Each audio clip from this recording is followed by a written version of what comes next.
네, 오늘 하나님의 말씀은 구약 성경 이사야 49장 1절로 26절까지 말씀입니다. 구약 성경 이사야 49장 1절로 26절까지 본문을 한번 읽고 말씀을 들으시면 감사하겠습니다. 이 시간 예배드리는 여러분에게 하나님께서 위로와 소망을 주시기를 주님의 이름으로 축복합니다. 오늘은 나는 하나님의 손바닥에 새겨진 자입니다. 이런 제목으로 함께 은혜를 나누겠습니다. 이 땅에 사는 모든 사람들마다 간절한 소망이 있을 것입니다. 슬픔보다는 기쁨을, 걱정과 두려움보다는 평강을 얻기를 갈망할 것입니다. 고난보다는 형통한 삶을, 역경보다는 순탄한 인생을 사모할 것입니다. 본문 전에 48장 22절에 보면 여호와께서 말씀하시되 악인에게는 평강이 없다 하셨느니라 말씀합니다. 하나님 없이 악을 행하며 사는 인생들에게는 아무리 가진 것이 많을지라도 그들에게는 평강이 없다는 것입니다. 하나님만이 참 평강을 주시기 때문입니다. 반면에 하나님 안에 있는 성도는 환난 속에서도 참 평안을 누릴 수가 있습니다. 그리스도 예수 안에 있는 성도는 슬픔 속에서도 기뻐할 수 있는 능력이 있습니다. 그리스도 안에 있는 성도는 고난 속에서도 하나님이 나를 통해 이루시고자 하시는 크고 놀라운 비밀을 알고 감사를 드릴 수가 있습니다. 오늘 본문은 우리에게 바로 이 메시지를 전하고 있습니다. 하나님만을 섬겨야 할 이스라엘과 유다는 하나님을 배신하고 세상을 쫓고 우상을 섬김으로 아수르와 바벨론의 침략을 받아 나라를 잃고 포로로 잡혀가는 슬픔과 비참함을 맞게 되었습니다. 이러한 상황 속에서 여호와는 구원이시다는 이름의 뜻을 가진 이사야는 하나님의 심판의 메시지를 전함으로 회개를 촉구하였습니다. 이사야 1장 2절로 4절입니다. 하늘이여 들으라, 땅이여 귀를 기울이라. 여호와께서 말씀하시기를 내가 자식을 양육하였거늘 그들이 나를 거역하였도다. 소는 그 임자를 알고 나귀는 주인의 부유를 알건만은 이스라엘은 알지 못하고 나의 백성은 깨닫지 못하는도다 하였도다. 슬프다 범죄한 나라요 허물진 백성이요 행악의 종자여 행위가 부패한 자식이로다. 그들이 여호와를 버리며 이스라엘의 거룩한 자를 만홀히 여겨 멀리하고 물러갔도다. 그러나 본문 49장 1절 6절에 보면 하나님은 이사야 선지자를 통하여 메시아로 말미암아 이스라엘과 이방을 구원하실 것을 선포하고 있습니다.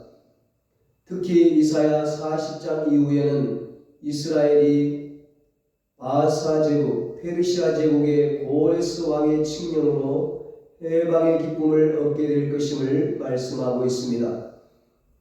오늘 우리가 읽은 이사야 49장은 70년의 바벨론 포로 생활 속에서 절망하는 이스라엘 백성에게 위로와 소망을 주는 하나님의 말씀입니다. 이스라엘이 절망 가운데 탄식하는 것이 무엇입니까?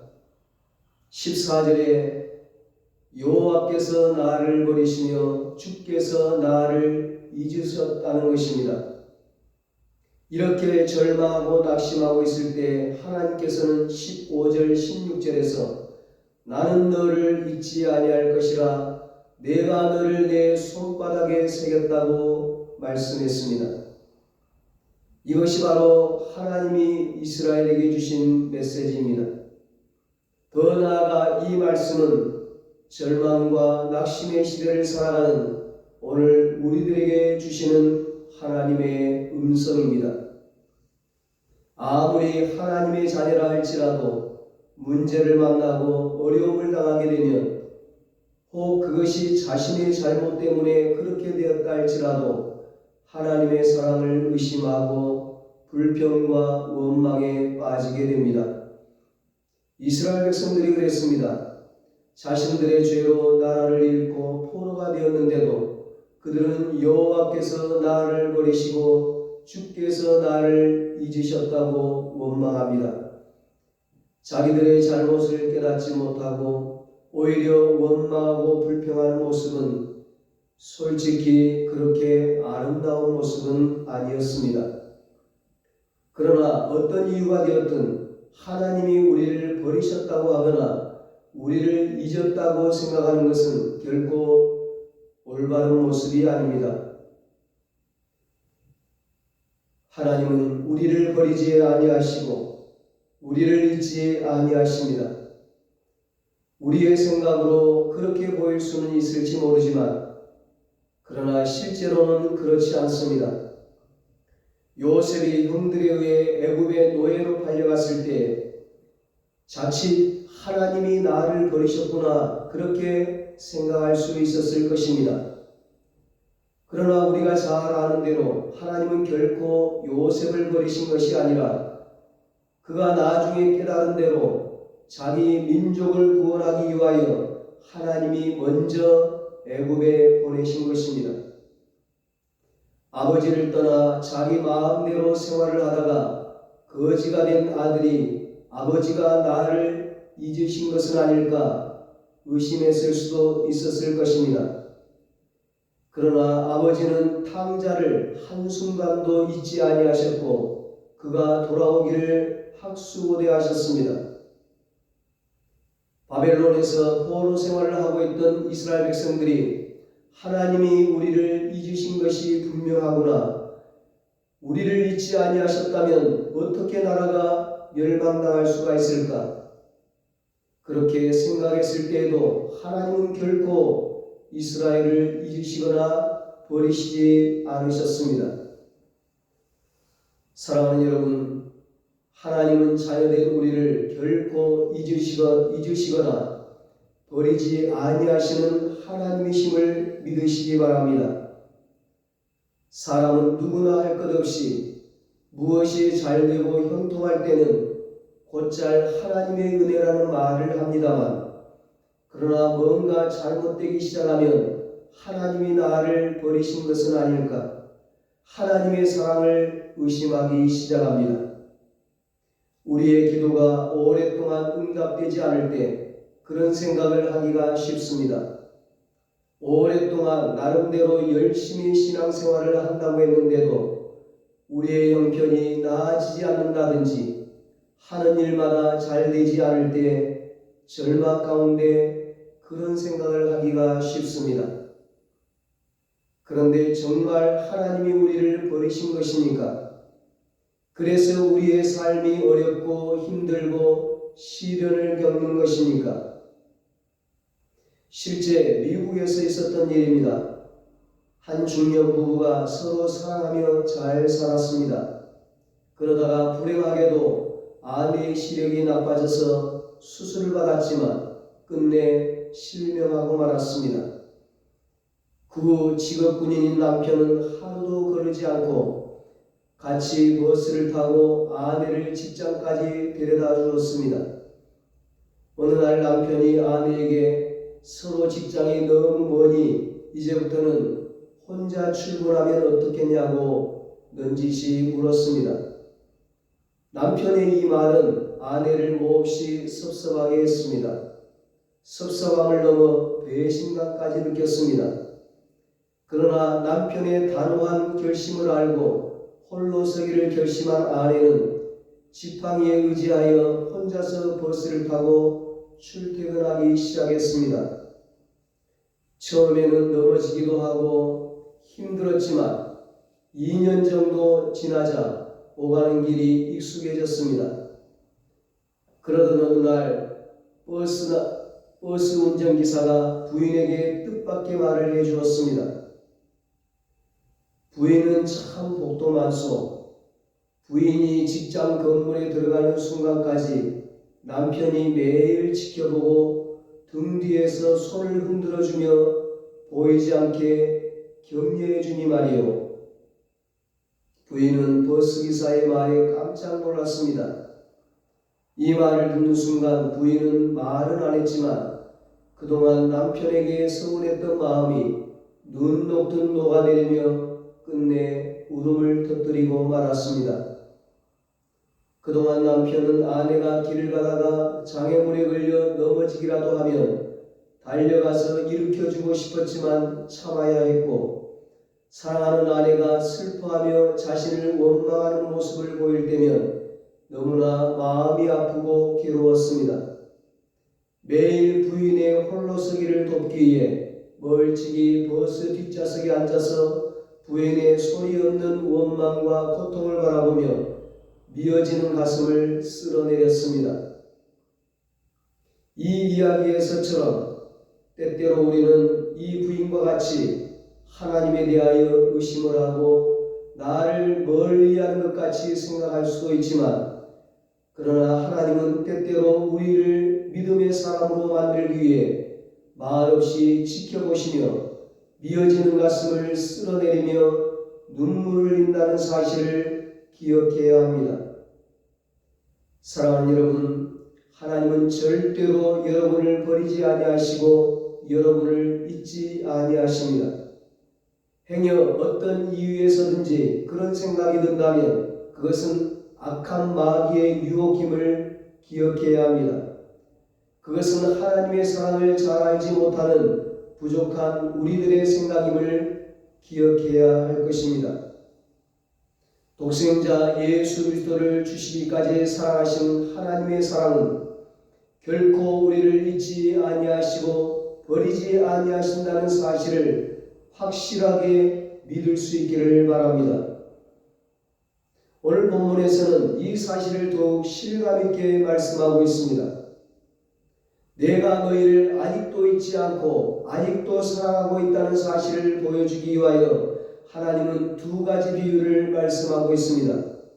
첫 번째가 태에서 난 아들을 사랑하는 어머니의 비유입니다. 15절입니다. 여인이 어찌 그 젖먹는 자식을 잊겠으며 자기 태에서 난 아들을 긍휼히 여기지 않겠느냐. 그들은 혹시 잊을지라도 나는 너를 잊지 아니할 것이라. 아멘. 인간의 사랑 중에 최고의 사랑은 자식을 사랑하는 어머니의 사랑입니다. 이 사랑을 뛰어넘을 인간의 사랑은 없습니다. 그런데 하나님이 우리를 사랑하는 그 사랑은 이 최고의 사랑을 뛰어넘는다는 것입니다. 어머니의 자식 사랑이 인간의 사랑 중에 최고인 것은 분명하지만 때때로 병들 수 있고 잘못될 수도 있습니다.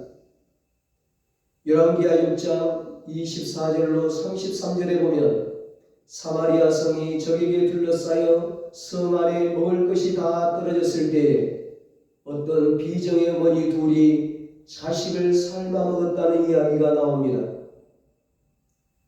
요즘도 보면 자기가 낳은 아이를 쓰레기통에 버리거나 남의 집 대문 앞에 버리는 경우가 종종 있습니다. 대부분의 어머니들은 그렇지 않았습니다. 자기가 굶어 죽을 망정 그렇게 하지를 않았습니다. 그런데 그 중에 한두 명이 그런 비정함을 저질렀습니다. 이것이 인간의 사랑의 한계고 그러기에 그들은 혹시 잊을지도라는 말을 쓰고 있는 것입니다. 그러나 하나님은 절대 그렇지 않습니다.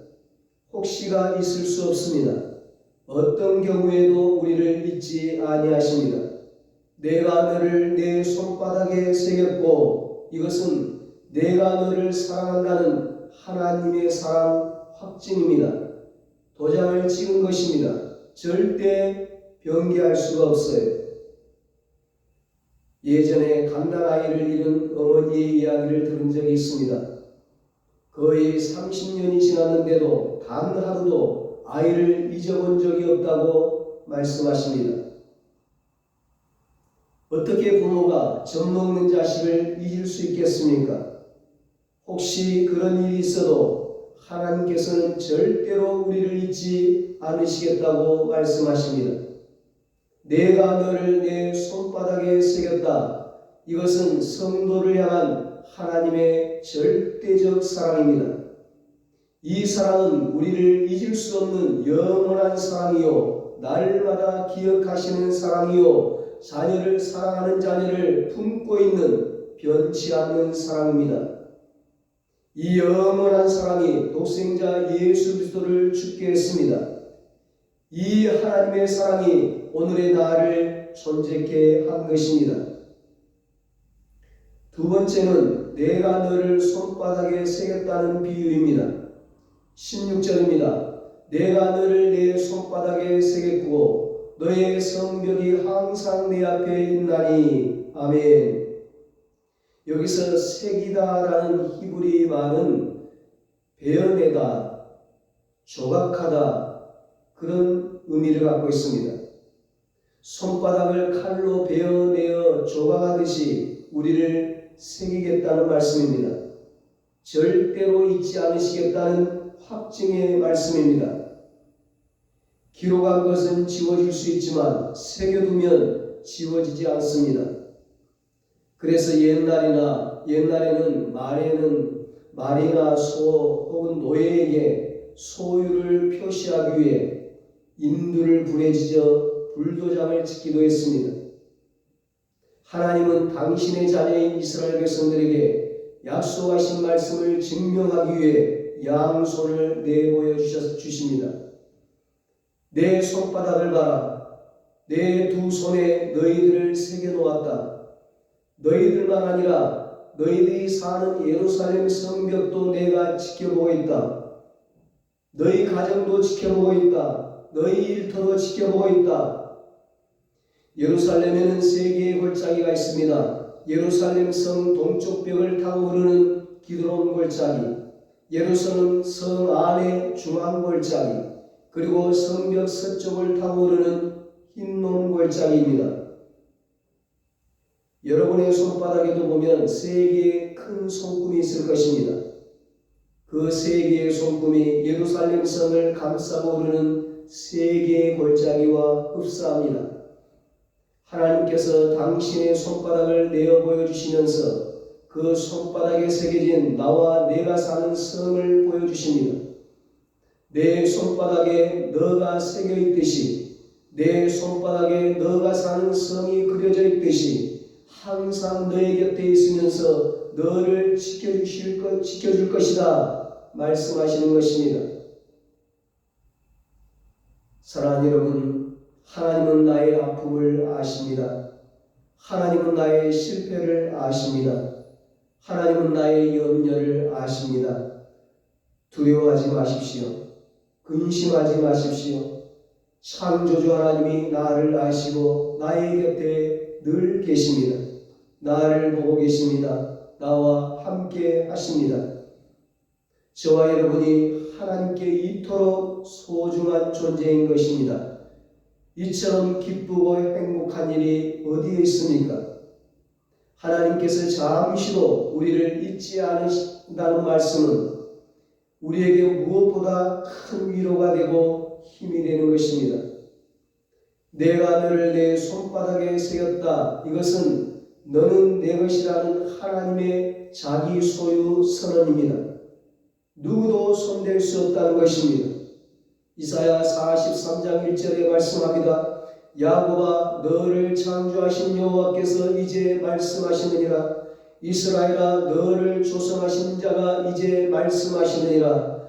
너는 두려워하지 말라. 내가 너를 구속하였고 내가 너를 지명하여 불렀나니 너는 내 것이라. 아멘. 여러분, 우리가 왜 하나님의 소유입니까? 그것은 하나님이 우리를 지으신 분이시기 때문입니다. 왜 우리가 주님의 것입니까?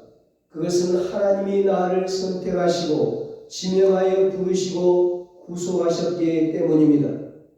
그러므로 하나님의 소유된 백성은 복되고 존귀한 자입니다. 내가 너를 내 손바닥에 새겼다. 이 말씀은 곧 나를 지으시고 자기 소유 삼으셨다는 하나님의 음성인 것입니다. 여기에 성도의 존재 가치와 목적이 있는 것입니다. 오늘 말씀을 보면 하나님이 우리를 손바닥에 쓰셨다가 아니라 하나님의 손바닥에 새겼다고 말씀하고 있습니다. 하나님의 손바닥에 우리의 이름을 썼다가 아니라 너를 새겼다는 것입니다. 하나님이 우리를 손바닥에 새겼다는 말씀은 우리가 하나님의 가장 소중한 존재가 되었다는 것입니다. 가장 가까이에 있는 것이 손이요, 우리의 시선이 가장 많이 머무르고 가장 쉽게 볼 수 있는 것이 손이요, 나하고 도저히 떨어질 수 없는 것이 손입니다. 우리의 존재가 하나님 앞에서 그런 존재라는 것입니다. 그러므로 내가 너를 결코 잊지 않고 버리지 않겠다는 것입니다. 새겨진 것은 오랜 세월이 지나도 없어지지 않습니다. 하나님은 오랜 세월이 지난 후 이 말씀을 글자 그대로 실천하셨습니다. 예수님이 십자가에 돌아가실 때 예수님의 양손에 못이 박혔습니다. 그 못자국은 우리를 사랑하시는 하나님의 사랑의 표시요, 우리를 잊지 아니하시는 하나님의 약속의 표시입니다. 오늘 본문에는 너의 이름을 새겼다고 되어 있지 않고 내가 너를 새겼다고 되어 있습니다. 우리의 이름도 물론 하나님의 손바닥에 새겨져 있지만 그게 전부가 아니라는 뜻입니다. 내가 너를 새겼다, 이것은 내가 너의 인격, 너의 성격, 너의 모습, 너의 특징, 너의 사정, 너의 처지, 너의 죄, 너의 약함, 너의 강함, 너의 부족, 너의 장점, 너가 한 일, 너가 기도한 일, 너가 전도한 일, 너가 헌신한 일, 너가 희생한 일, 이 모든 것을 다 하나님의 손바닥에 새겼다는 것입니다. 하나님 마음판에 새겼다는 것입니다. 우리의 모든 것을 새겨서 우리를 다 아시고 우리의 전부를 다 사랑하시는 하나님이십니다. 그 모든 것을 새겨놓고 다 아시고 우리가 하나님 앞에 갔을 때 우리를 위로해 주시고 격려해 주시고 칭찬하시고 상급과 면류관을 씌워주시는 것입니다. 여기서 우리가 깨닫는 메시지가 있습니다. 아무리 어렵고 힘든 일이 있다고 할지라도 희망을 버려서는 안 된다는 것입니다. 이스라엘 백성들은 하나님의 구원과 회복의 약속이 있음에도 불구하고 현실이 너무 어렵기 때문에 부정적이고 절망적인 말을 했습니다. 그러나 하나님은 절대로 우리를 잊으시는 경우가 없습니다. 사람들은 혹시 여러분들을 잊을 수 있지만 하나님은 절대로 우리를 잊지 아니하십니다. 하나님을 믿지 못하고 자꾸만 불신앙의 말, 부정적인 말을 하면 미래는 닫히고 희망이 없습니다.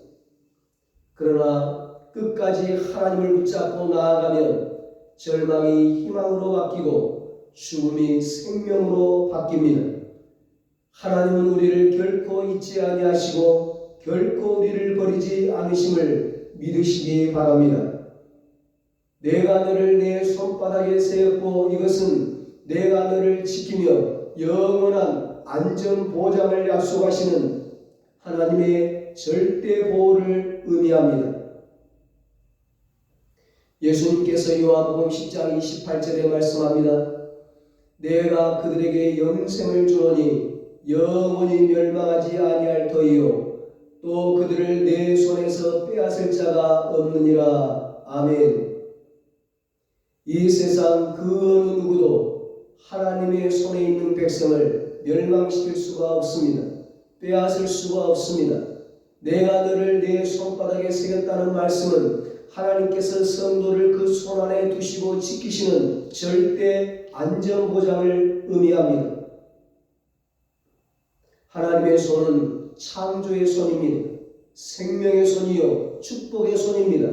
살아계신 하나님의 손은 능력의 손입니다. 성경 곳곳에 주의 손이 나를 붙드시고 주의 손이 나를 지키시고 주의 손이 나를 건져내시고 주의 손이 나를 높이시고 주의 손이 나를 어루만지신다고 증거하고 있습니다. 성도는 철저히 하나님의 보호를 받고 있다는 것입니다.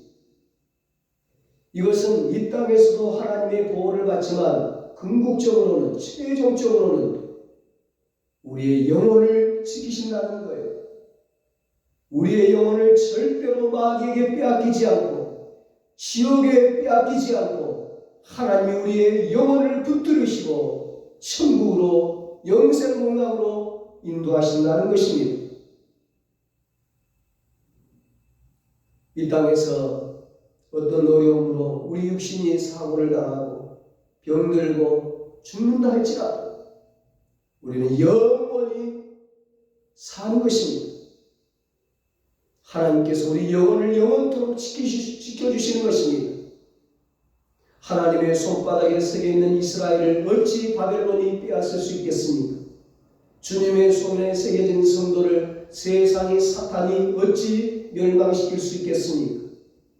저와 여러분 모두 하나님의 손바닥에 새겨진 복된 사람들입니다. 누가 하나님의 손바닥에 새겨진 우리의 이름을 지을 수가 있겠습니까? 누가 하나님의 손 안에 있는 우리를 멸망시킬 수 있겠습니까? 그러므로 여러분 두려워하지 마십시오. 놀라지 마십시오. 근심하지 마십시오. 무슨 일을 만나든지 하나님의 손바닥에 새겨진 성도는 강하고 담대할 수밖에 없습니다. 내가 너를 내 손바닥에 새겼고 이것은 내가 원하는 방법대로 목적대로 너를 쓰시겠다는 하나님의 주권적 의지입니다. 요한계시록 1장 16절에 그 오른손에 7별 7교회 사자가 있고 말씀했습니다. 요한계시록 1장 20절에도 너가 본 것은 내 오른손에 7별과 비밀과 7별의 비밀과 7촛대라. 7별은 7교회의 사자요 7촛대는 7교회니라 말씀합니다. 하나님의 종들과 피로 값주고 사신 교회가 성도가 주님의 손 안에 붙잡혀 있는 것입니다. 내가 너를 내 손바닥에 새겼다는 말씀은 곧 내가 너를 내 손에 붙잡고 사용하겠다는 의미입니다. 이사야 64장 8절, 에레미야 18장 1절로 12절, 로마서 11장 19절로 21절에 보면 토기장이에 대한 말씀이 나옵니다. 토기장이는 진흙을 빚어 자기의 원하는 대로 갖가지의 그릇들을 만들게 됩니다.